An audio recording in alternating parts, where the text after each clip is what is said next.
Muito bem, então. Então vamos agora tentar entender o surgimento do pensamento filosófico, por que o surgimento da filosofia ocorreu na Grécia e especificamente na virada do século VIII para o século VII a.C. Para avançar bem aqui nesse tema, a gente precisa entender um pouco do contexto histórico e político daquele momento e naquela região. Nós estamos vivendo ali, em toda a Península Grega, de norte a sul, um momento de profundas transformações.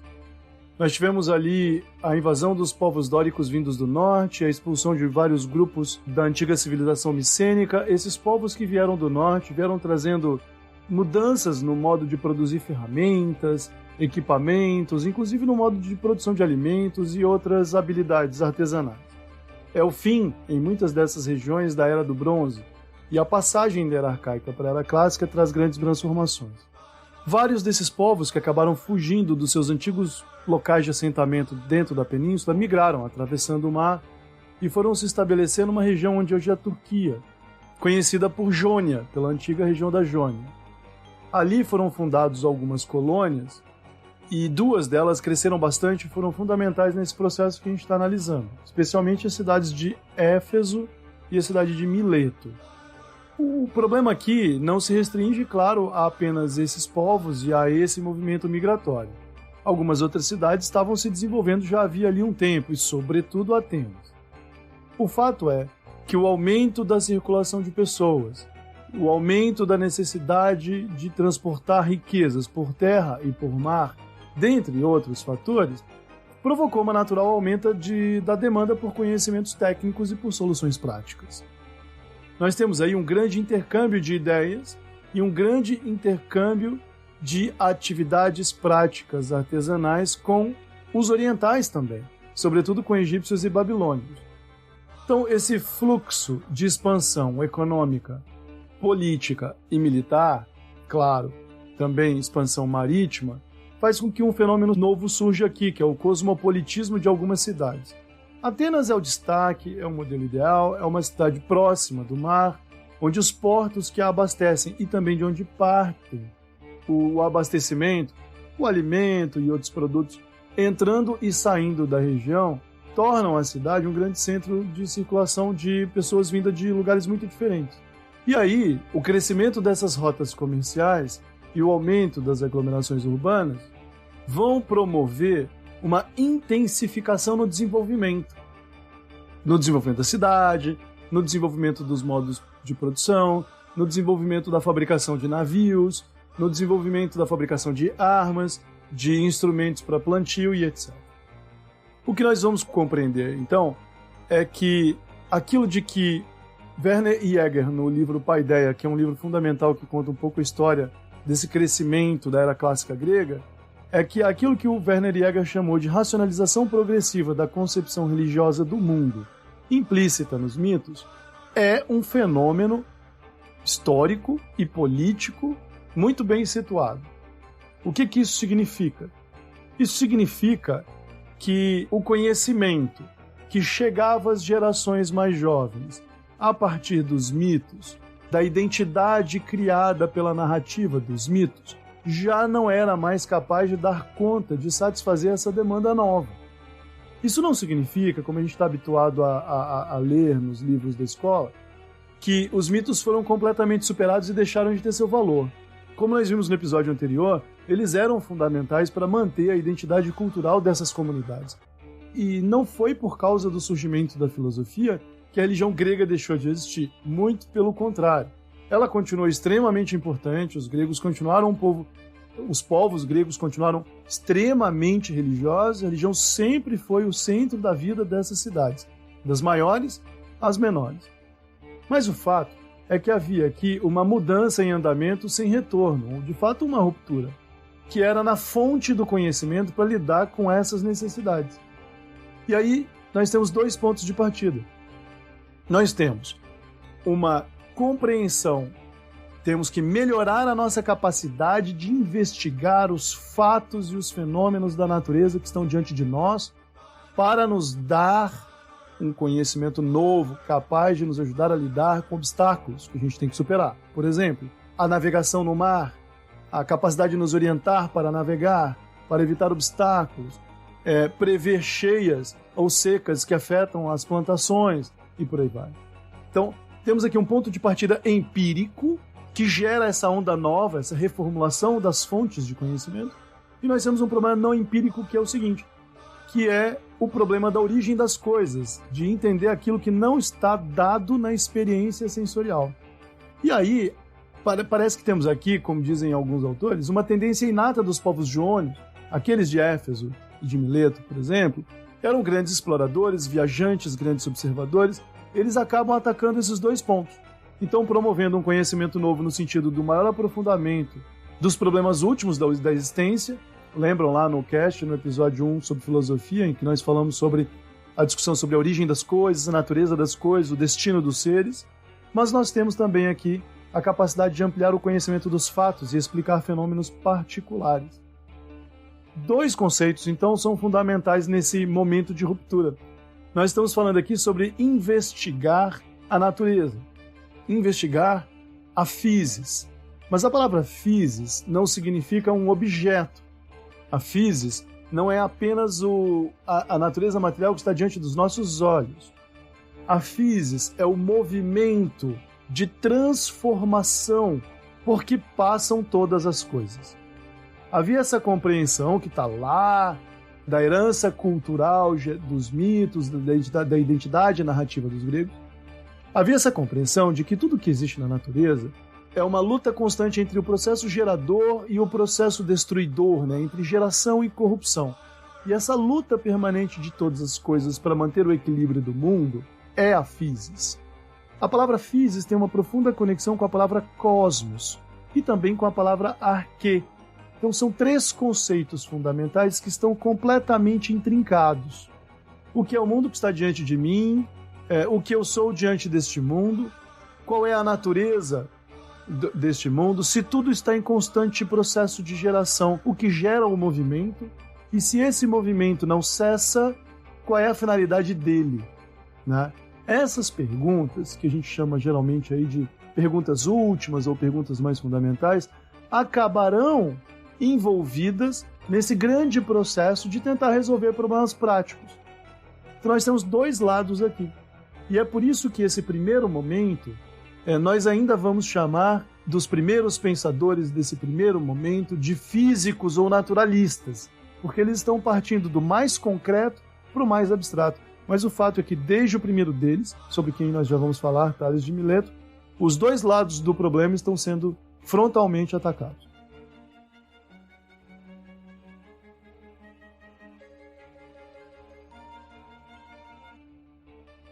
Como nós vimos aí, a gente não pode separar o surgimento da filosofia do contexto histórico e das transformações pelas quais as principais cidades e as principais colônias sob influências dos povos gregos estavam passando na virada do século VIII para o século VII a.C.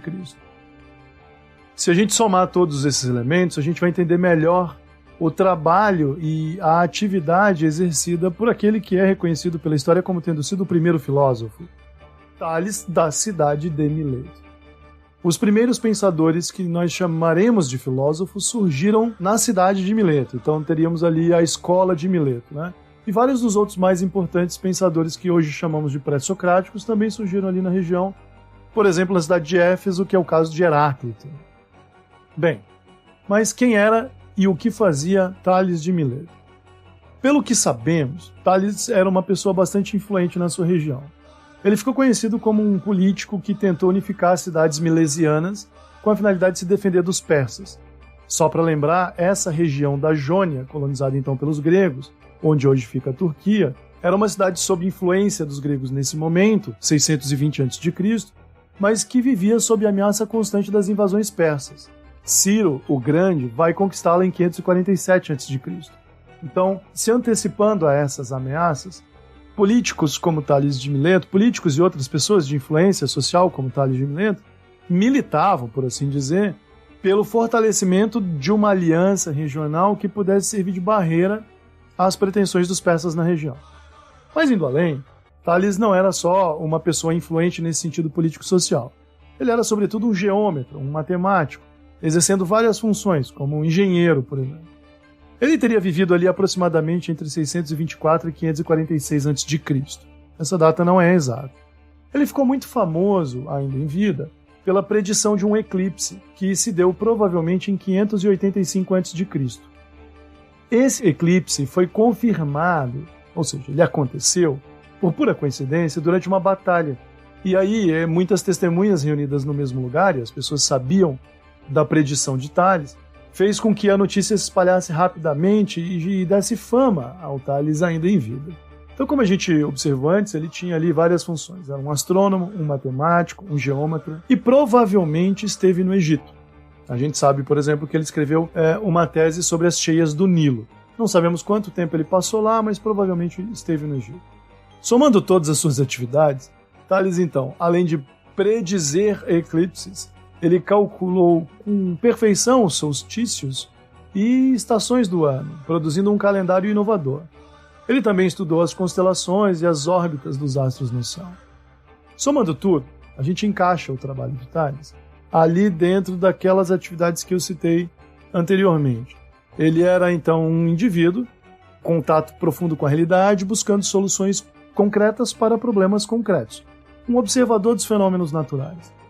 Não bastasse isso, nós também sabemos que escreveu o que hoje nós chamamos de uma tese sobre a origem de todas as coisas. E é daí que vem a sua sentença famosa, que teria dado origem à filosofia. Tudo é água. Lembram-se quando eu citei que a busca por uma fonte nova de conhecimento teria duas dimensões? Especular sobre a natureza de todas as coisas, ao mesmo tempo em que tenta encontrar soluções para problemas práticos relativos aos fenômenos do mundo natural? Tales fez as duas coisas. E a sua tese, por mais que hoje nós a consideremos absolutamente equivocada, ela é bastante inovadora para o período em que ele viveu. Teria dito Tales que o mundo flutua sobre as águas, dando a entender que a própria Terra, o planeta, teve origem a partir das águas. Essa proposição levou Aristóteles a afirmar que Tales estava dizendo que a água era a causa material do mundo. Essa visão aristotélica de tomar a água como um elemento material constitutivo de todas as coisas talvez seja equivocada e existe muita contestação a ela nos dias de hoje. Mas o fato é que com essa proposição bastante simples, Tales estava preparando uma verdadeira revolução. Ele estava errado, como eu vou mostrar daqui a pouco. Nós não demoramos muito tempo para descobrir que ele estava errado. Mas não é difícil imaginar de onde ele tirou essa ideia, né? Então, tendo visitado o Egito, por exemplo, e tendo conhecido o sistema de irrigação usado pelos egípcios para tornar férteis terras muito áridas usando as águas do Nilo, ficava bastante claro para o Tales que esse movimento de geração da vida, de renovação da vida, dependia do elemento água para acontecer. Tanto que, se a gente for mais correto, ele não disse tudo é água, mas tudo depende da umidade para se renovar. Então, onde há a umidade, há aquele elemento da gênese, da geração, que é fundamental para a physis. E onde a água falta, existe corrupção, ou degeneração, ou destruição. Nesse ciclo de presença e ausência da umidade, a physis se renova. Claro, ele também vivia em Mileto, a região é uma região semi-árida, com secas constantes, então prever a capacidade de chuvas, por exemplo, foi um trabalho profissional ao qual ele se dedicou.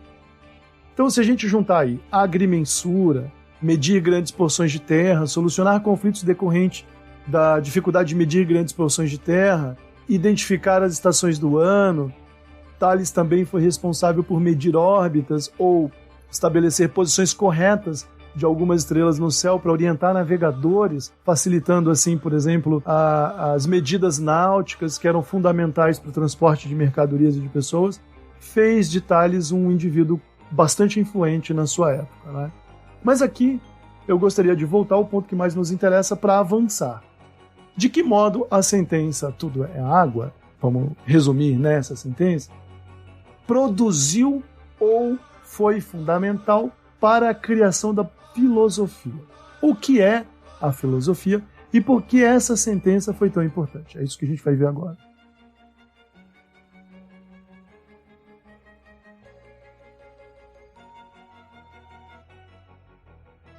Vamos pegar aí as nossas conclusões sobre o início do trabalho de Tales de Mileto, considerado então o primeiro filósofo, e vamos ver como a partir desse trabalho nós temos a definição das características principais que nos ajuda a entender o que é, propriamente falando, a filosofia. Por que a filosofia é algo diferente? O que significa filosofar? Nós podemos responder essa pergunta fazendo outras. Por exemplo, filosofar significa meramente pensar, mas ninguém pensava antes, ninguém raciocinava antes. Como nós vimos, nós temos aí uma influência muito grande de outros povos sobre esses vários povos que mais tarde viriam a formar aqueles que nós chamamos os povos gregos. Egípcios, babilônios, indianos, várias outras comunidades com grandes estágios de desenvolvimento, seja na engenharia, na arquitetura, mesmo na náutica, mesmo na astronomia, mesmo na matemática. Por que nós separamos esta enorme herança cultural em termos de produção do conhecimento daquilo que surgiu, na verdade, onde hoje é a Turquia e se desenvolveu tão fortemente nos territórios gregos? Bom, para isso a gente tem que pegar alguns desses elementos básicos que a gente pode encontrar, inclusive na afirmação simples de Tales, e entender por que é que eles deram origem a um movimento tão significativo. Eu vou pegar aqui, para vocês terem uma ideia, vou pegar um brevíssimo resumo do que o filósofo Nietzsche disse sobre Tales de Mileto. Por que Tales foi tão importante para dar origem ao que chamamos de filosofia? Nietzsche, lá na lição sobre Tales de Mileto, você pode encontrá-la lá na coleção Os Pensadores, no volume Pré-Socráticos. Ele diz o seguinte, ele diz, olha, em primeiro lugar, Tales fez 3 coisas com a sua tese sobre a água. A proposição Tudo é Água enuncia algo sobre a origem de todas as coisas. 2. Ele o fez sem imagens ou fabulações. 3. Nessa proposição simples está contida a ideia de um princípio único para todas as coisas, ainda que em fase de germe, ainda que em fase ali muito primordial.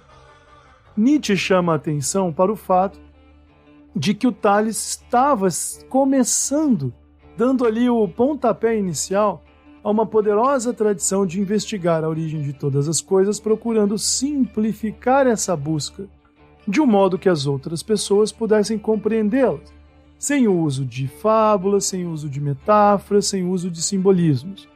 E aí, nessa busca por uma causalidade da natureza, ele revela a possibilidade de um conhecimento que irá ser progressivamente aperfeiçoado. Muita atenção neste ponto. Bom, para que se diga, então, que um conhecimento é filosófico, nós precisamos prestar atenção a estes critérios. E é isso que mais tarde vai dar origem à ideia de que esse tipo de conhecimento, ao qual Pitágoras deu o nome de filosofia, ele é racional. O que significa ser racional? Se nós voltarmos lá, olha, os egípcios colocaram pirâmides de pé, produziram obras de engenharia e de infraestrutura magníficas, sabiam muito sobre astronomia, tinham seus calendários, desenvolveram não só os egípcios do norte, mas os egípcios do sul e os povos africanos que viviam ainda na África subsaariana também produziam e tinham muitos conhecimentos técnicos avançados com obras magníficas que a gente até hoje tenta compreender melhor. Mas o problema é que quando a gente vai dar uma olhada nas escolas de iniciados que existiam dentro dos templos religiosos e que eram muito comuns nessas grandes aglomerações, nessas grandes cidades, impediam que o conhecimento circulasse livremente. Além disso, práticas políticas violentas controlavam de forma autoritária o conhecimento técnico. Não era incomum, por exemplo, que faraós egípcios mandassem enterrar, dentro de uma obra pronta e inaugurada, arquitetos, engenheiros e pessoas que trabalharam na elaboração do plano. Não era incomum que essas pessoas fossem pagas e depois isoladas da sociedade, e, simplesmente, não havia a circulação dessas ideias. Elas não eram, vamos usar um termo anacrônico, publicadas. E outro ponto importante com relação a essas pequenas cidades, lá na Jônia, colônia dos gregos na Turquia, e depois na própria Península Grega, é que aos poucos começou a se espalhar nas cidades gregas uma cultura popular muito positiva de valorização da figura pública dos pensadores. não apenas como educadores, mas como conselheiros políticos, militares e mesmo afetivos. Quem quiser dar uma olhada na obra do Michel Foucault, lá no livro Hermenêutica do Sujeito, vai encontrar as pessoas indo atrás de, abre aspas, filósofos, fecha aspas, para tudo, inclusive para aconselhamento espiritual. Como nós vimos lá na parte 1 do cast, o fato de as cidades gregas, ou com essa tradição de permitir a maior circulação de pessoas, estarem passando por um ápice, por uma espécie de apogeu, início de um apogeu econômico e militar, junto com essa enorme circulação de bens, pessoas e riquezas, a circulação de ideias veio junto, ela nasce junto. E é a soma desses elementos que vai permitir essa cultura positiva de valorização daqueles indivíduos que estão ali produzindo diagnósticos, produzindo pontos de vista, produzindo opiniões. É isso que mais tarde, inclusive, vai incomodar o Platão quando ele diz, olha, agora já tem gente demais dando opinião. No caso, ele atacando os sofistas, por exemplo, ou mesmo os juristas. Vejam, eu gostaria de acrescentar aqui um último elemento. Então, para que a gente possa assumir que o conhecimento que esse pessoal está criando, esta forma nova de abordar os fenômenos da natureza e as leis que dão origem a esses fenômenos, isso é racional porque circula, esse é o primeiro ponto importante, e um segundo ponto muito importante, eu falei ainda há pouco, é que ele é aperfeiçoável. A filosofia é um conhecimento racional porque ela deve expressar o conhecimento de uma forma que as outras pessoas possam compreender e questionar. Quanto mais simples e objetivo, melhor. E por que é que isso não surgiu especificamente no Egito, na Babilônia ou na Índia? Por causa da estrutura dessas comunidades, onde alguma liberdade para a circulação de ideias, alguns índices bastante interessantes de publicidade e a característica de permitir que, por causa da circulação e da liberdade, o conhecimento pudesse estar em constante aperfeiçoamento.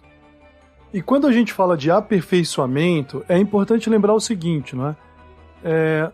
Mais uma vez eu vou repetir e acho importante enfatizar. Não se trata de dizer que outros povos e outras culturas não produziam conhecimento. O problema aqui não é esse. O problema aqui é que o modo como esses pensadores começaram a estruturar a expressão do conhecimento facilitava a compreensão por outras pessoas e facilitava a possibilidade de outras pessoas indagarem, criticar, analisar a visão de mundo que eles estavam tentando expor. E é por isso que não usar imagens ou fábulas ou elementos que evocam autoridades religiosas ou tradições religiosas ou mesmo poéticas e literárias era fundamental. Porque o que é que alguém pode fazer com relação ao texto de Homero que diz que Deus tal fez isso, Deus X fez aquilo? O que se pode afirmar contra uma autoridade pessoal que diz que uma tal coisa aconteceu num tempo primordial sobre o qual nós não podemos falar? Como questionar aquilo que não está disponível para ser questionado? Então, existem muitos elementos na mesma operação intelectual. E é isso que o trabalho de linguagem que começa com Tales de Mileto inova. E é por isso que ele é tão inovador. Então, nós não estamos aqui meramente hierarquizando formas de expressão de conhecimento. Filosofia é algo diferente, é um fenômeno novo. E essa sua característica ela é muito primordial para o desenvolvimento do conhecimento posterior. E ela é aperfeiçoável porque permite, sem o uso de apelos recursivos à autoridade pessoal, a ideia de acesso oculto a fontes de conhecimento e etc., que outras pessoas simplesmente apareçam umas diante das outras e possam discutir e debater. Aliás, o Pierre Vernant lembra, mais uma vez, desse grande aspecto da civilização grega, que era o fato de valorizar intensamente o uso público da palavra nas cidades. Ele chega mesmo a dizer que esse é o aspecto da racionalidade mais importante presente na civilização grega, que era poder estar diante dos outros membros da comunidade e falar livremente de um modo que os outros pudessem entender você e debater com você. E se esse debate não fosse livre, se o uso público da razão não fosse livre, não haveria humanidade. Então, é um vínculo muito profundo entre a capacidade de expor e de ouvir, e permitir que entre o que você fala, afirmando, e o que os outros opõem a você, negando, construa o conhecimento. Então não é um problema de autoridades, é da natureza do movimento das ideias. Essa é a característica que vai marcar mais fortemente o início da filosofia.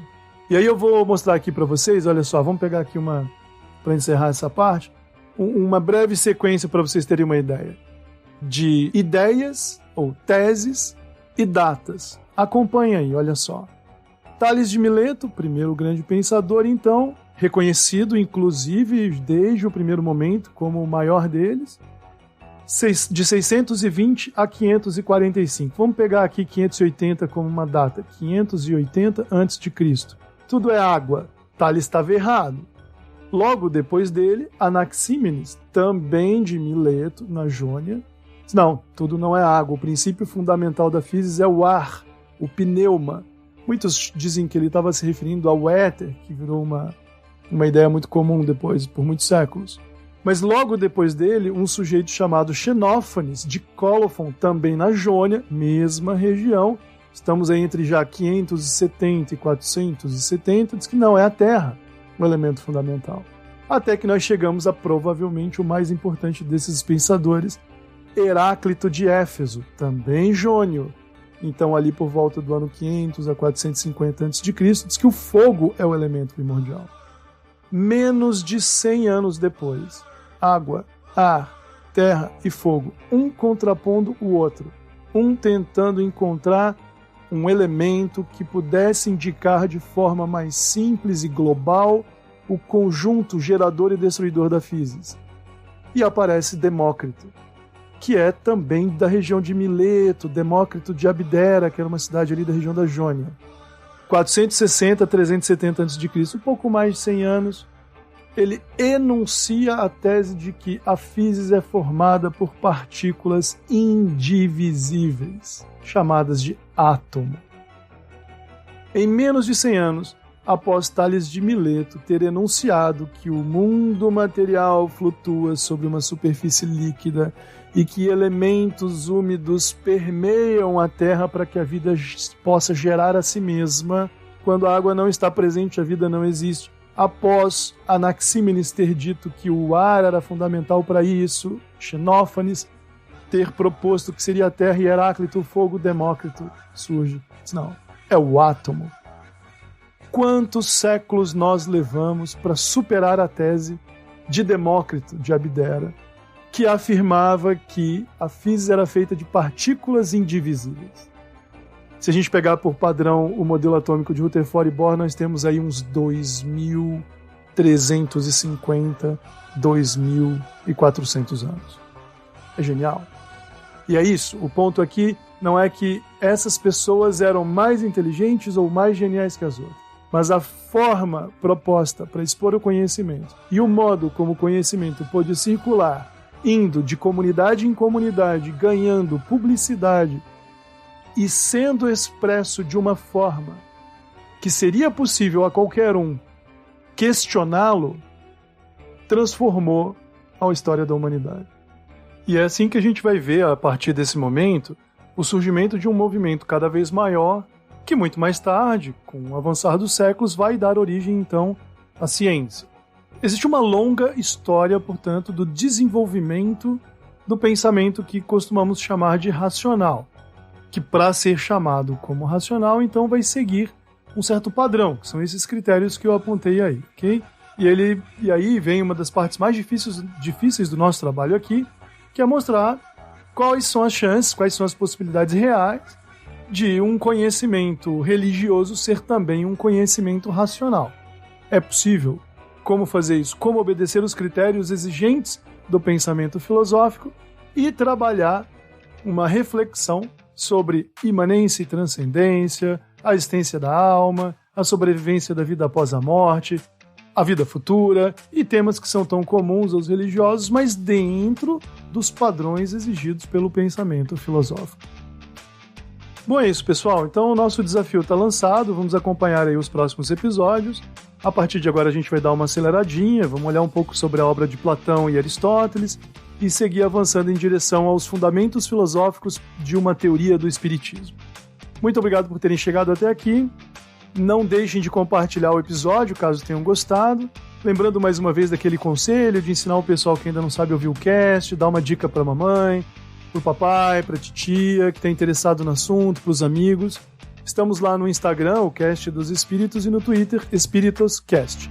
Muito obrigado pela presença de todos vocês aqui.